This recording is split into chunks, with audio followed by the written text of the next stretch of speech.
The official website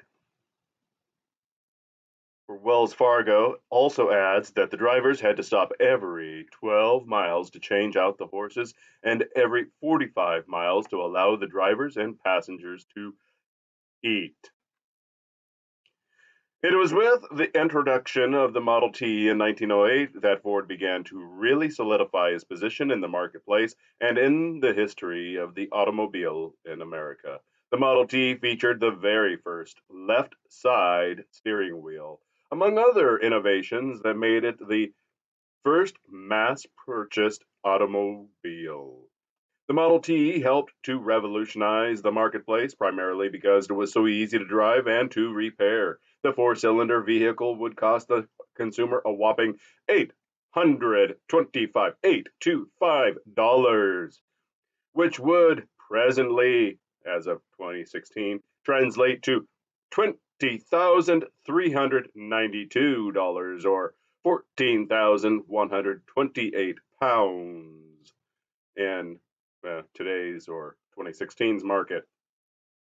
This was the first time that a mass market of consumers in America could actually afford their own automobile. Prior to that, it was a privilege frill of the wealthy citizens, with the average cost of a vehicle running around $2,000, which is $53,225 or $53,225.79 or 42,189 pounds 75. And what is that? What do you guys use? Pences? In today's money, the average annual salary in the United States at the time was only around $450 or about 10,000 today, 7,900 pounds. So the price of a car made all the difference. I'm going to democratize the automobile, Ford is said to have declared in 1909. When I'm through, everybody will be able to afford one, and about everybody will have one. It was thanks to this great attitude towards the public that so many could finally realize their dreams of mobility. The Ford Model T gave the citizens the ability to travel outside of their own towns and opened up the country in a way that it hadn't been previously. The added control it gave people over their lives and locations made a huge impact. But if automobiles were going to become the norm, they would need to keep dropping in price to meet the needs of the consumer. Not only did the price start low, but Ford kept dropping it year after year. Ironic, isn't it? In just over a century, instead of dropping it, it's gone to price gouging, bringing the cost of the basic touring car down to only $360, 360, or $8,572, 5,939 pounds today, and again, 2016. The sales rose to 472,000 units by 1914, making the Model T so prolific that most Americans of the era actually learned to drive in it. The Model T assembly line and Ford workers. The Ford Model T would remain the industry giant with a total number of over 15 million cars produced by the time it was discontinued in 1927 to be replaced by the Model A. The burgeoning film industry would adopt the car as a comedic device, often using the Ford Model T in their chase scenes. The inclusion of the vehicle in the movies would help to put the car in front of a large number of Americans and would help to solidify it as a staple in the marketplace. The Model T held the record for the most produced car until it was dethroned in 1972 by the Volkswagen Beetle. The irony that the Beetle was Adolf Hitler's version of an accessible car that the German people could afford is one that will be clear by the end of this chapter.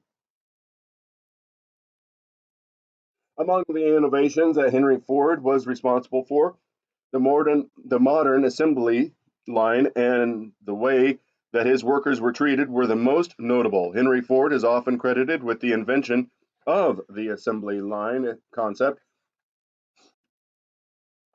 but that couldn't be further from the truth. In fact, assembly lines have been used throughout history, as seen in the 14th century Venetian shipbuilding complex. The Venetian production system was unmatched for the era because their process could build a large merchant ship in just one day. Ford took the concept and modernized it for the industrial age. On 1 December 1913, Ford opened the first assembly line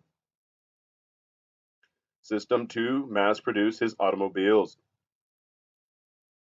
Determined to always be in the lead of the automobile industry, Ford reduced the time that it took to produce a vehicle from 12 hours to only 2.5 hours. His goal was to produce 1,000 cars per day. The parts could be created quickly enough, but assembly was time consuming. Ford's assembly line concept made his dream a reality. The idea of each person doing a dedicated task helped his workforce become specialized and therefore more efficient in his or her job. This took the skill set of each worker down to one specific job instead of many, which affected them when and if they chose to move on and work somewhere else. There were some that felt the assembly line removed the skill from the process and served to dehumanize the worker. The turnover rate in Ford's factory was high because the work was the cost to retrain and make a worker efficient was so high that Ford needed to take drastic action to maintain his process and costs.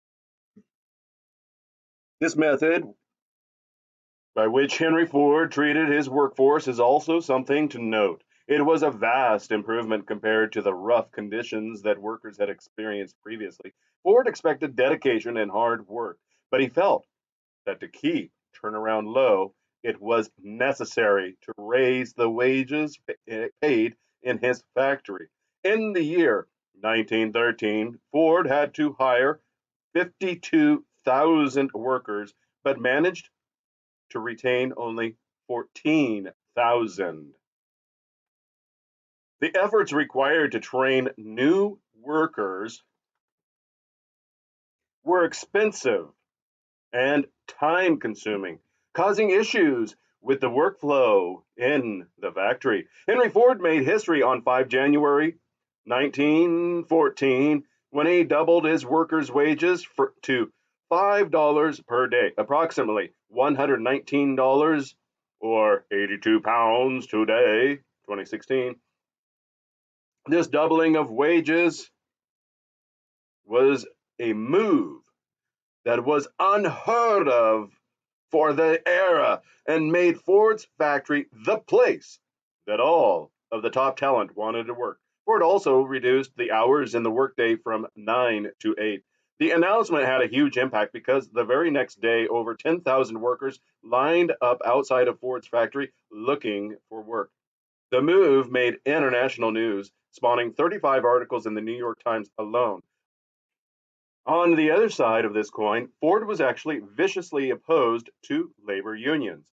A brief history of Ford's efforts towards the workforce could seem like a win-win for everyone, except that, as with so much of Henry Ford, digging a little deeper unveils a more complicated view of the man and his methods, and how they often seem to circle back to his distrust of immigrants.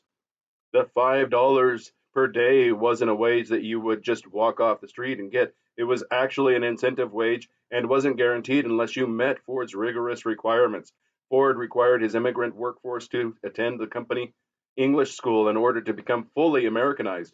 It took 6 months to graduate the pageant of the Ford melting pot. The workers who completed the forced cultural appropriation training would all dress in stereotypical clothing from their country of origin and jump into a literal large pot and get stirred up. The workers would then emerge wearing a proper American style suit and a straw hat. It must have been quite a spectacle. The idea of Americanization was far from something that Henry Ford invented. In fact, Americans had been practicing a form of cultural assimilation when it came to Native Americans for hundreds of years prior to that. The idea behind it was to civilize the Native Americans and adapt them to the European American way of life, customs, clothing, and education. This bigoted, oh, Jesus Christ, shut the hell up.